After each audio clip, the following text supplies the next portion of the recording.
Whenever you're ready. Okay. Alright, so can we like go over some variations for like our top game, as in like, you know how the other day we talked about how for like lighter guys we should have a lighter top game? Could we like go over some examples of what we could do? Yeah, so a more mobile top game, right? The difference in body mass between someone like me or Bob or John and you guys here is significant enough that you're not going to be able to impose your weight as thoroughly as we will. Now, of course, it depends on who you're against, right? If I'm training with someone Giovanni's size, how much do you weigh? 130. Yeah, 130. So I'm like 70 pounds heavier than you. So there's a pretty good chance that the weight that I put down on you will feel extremely significant. And there's also a pretty good chance that the weight you put on me will be significant, but not significant enough to wear me down, right? Now, against Bob or John, they're closer to the 200 range like I am.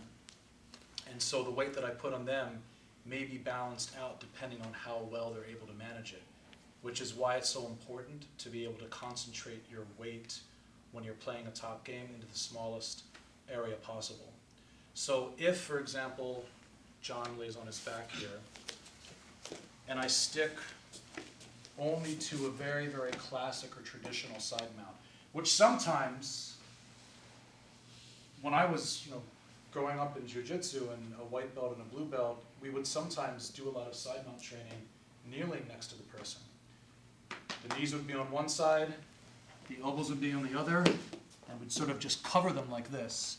Now, a lot of that is for the sake of the training, for the sake of the mobility when you're new, so that you can start to understand what it's like to be comfortable moving.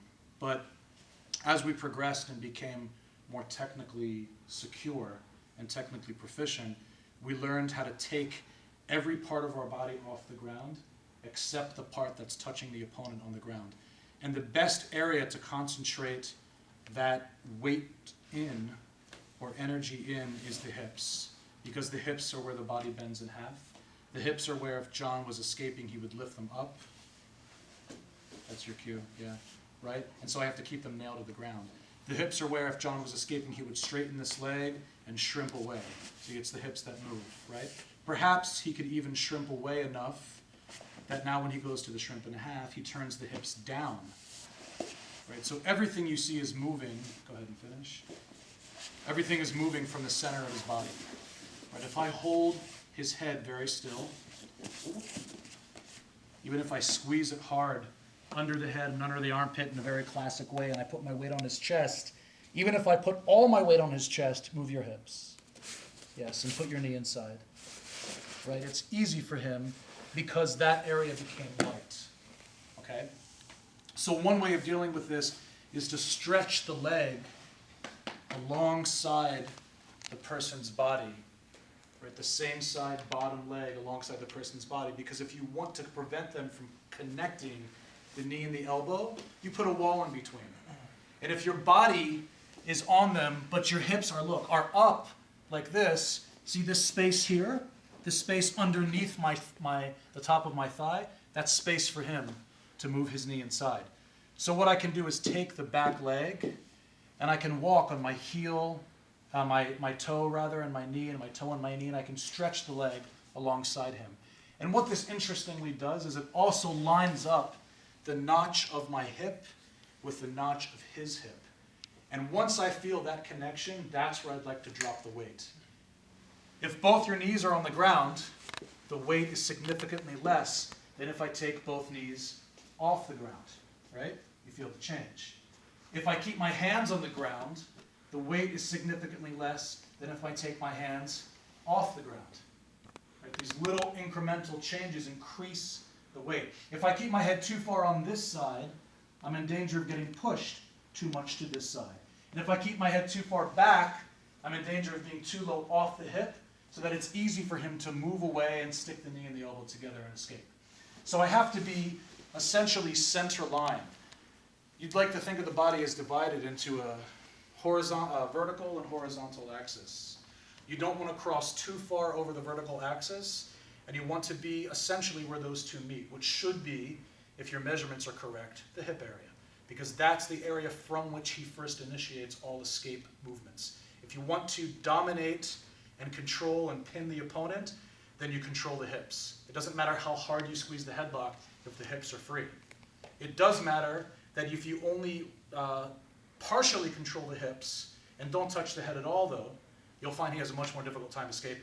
Even if I use no hands and no stretched leg, and I just put my weight on his hips and move around a little bit, look for the escape, right? And I follow him, I can maintain this. Now, of course, in the rolling session or the training session, you're going to look to establish grips and you're going to look to establish bases and get back.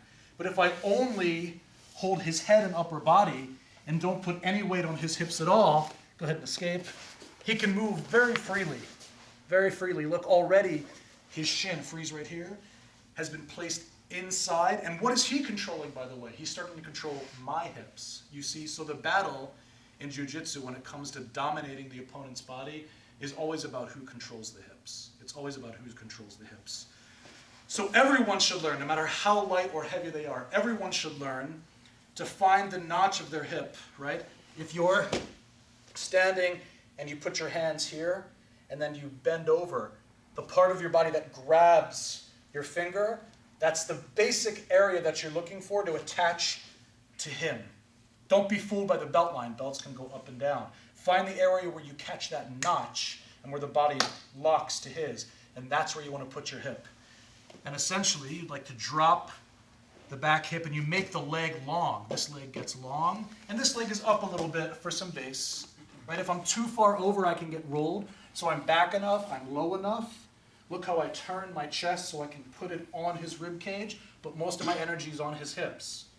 And then if I need to put my hands out for base because he's thrashing about, I may have to touch the mat and then go back. The last thing I want to do is grab and put all of my focus and energy into the strength of my grip, because the grip, as Salo has told us many times, is a compensation for the weakness, right? The grip is a compensation for the weakness. So you want to be so heavy that it's uncomfortable for him to be on the bottom, and the more uncomfortable you make it, the more pressure you keep on his hip and diaphragm area, the harder it is for him to breathe, the more his muscles lose oxygen, and the more he struggles, and the more you dominate, because the slower he becomes. Right? And eventually he has to give up that fight, and that's when you either look for a submission, if it presents itself, or you establish a more superior position like the mount. Right? So that's the basic theory of the top game.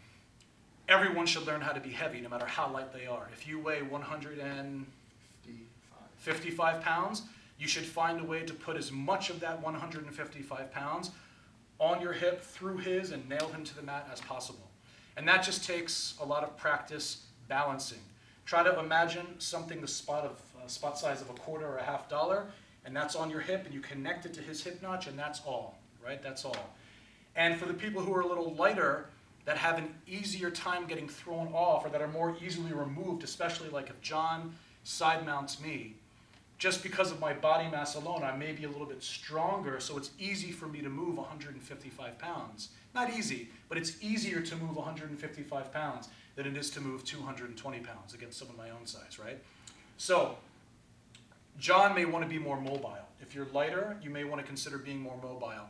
That means something like understanding that when I'm side mounted and I'm trying to put the weight down, but I'm only 150 pounds, and the person starts to press the frame in my neck, I may switch the feet, right? Now notice when I switch the feet, I don't put the hips down and sit next to him.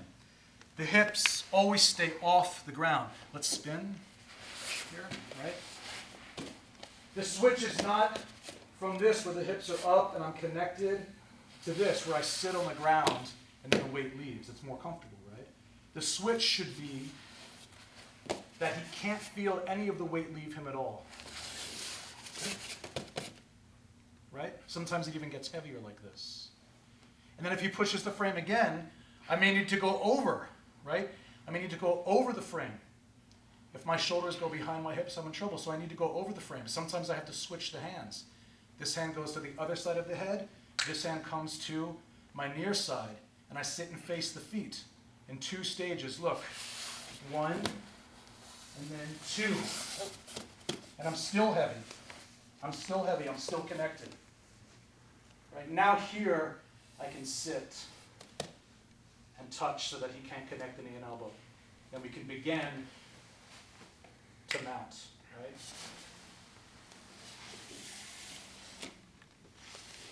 So that's one way someone can flow from the top.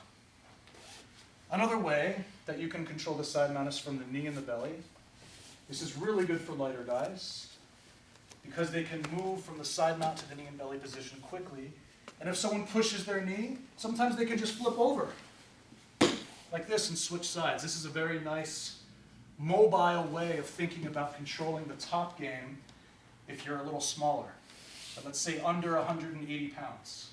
It's easier for you, generally faster, right? It's easier for you. So the knees and the stomach, that means the toes are off the ground.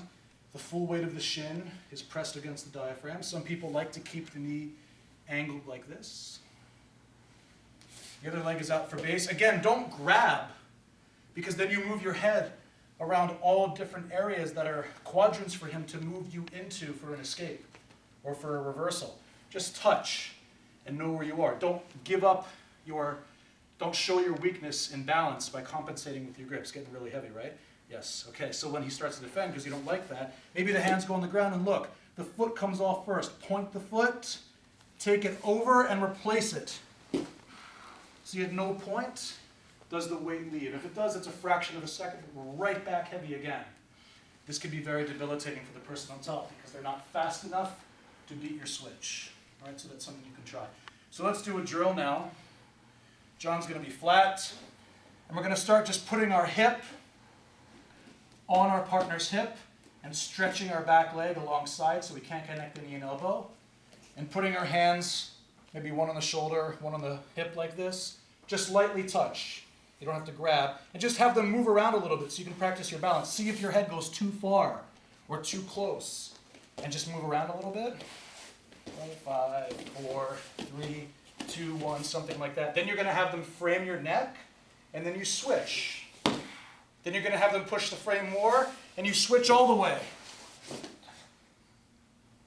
All right? Just those 3 things. John's going to do it to me now.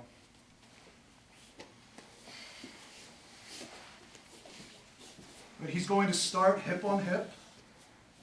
He's not going to grab and compensate for the weakness of balance with the grips. He's going to just keep the balance, hip on hip, stretch the back leg so my knee and elbow can't come together. Right, we're going to move around a little bit, maybe towards him, maybe away. Maybe I lift the hips a little bit, see how that works. Let him keep the control, maybe 5-10 seconds. Then I make a frame and try to push his neck, and he switches the feet without taking the weight off. He sits through to the Keishigatami position, right? And again, keep the hands relatively controlled and lightly touching. If I continue with the frame, this hand goes to the other side of the head, this hand comes to the other side of the body. You sit all the way through to reverse Keishigatami, and that close hand palms my thigh so that I can't bring the knee inside to block your mount. Right, and then from here you can switch the hands again and go back to your first position. Very nice, very heavy. Okay, does that make sense? Okay, let's try that. It's good. It's good.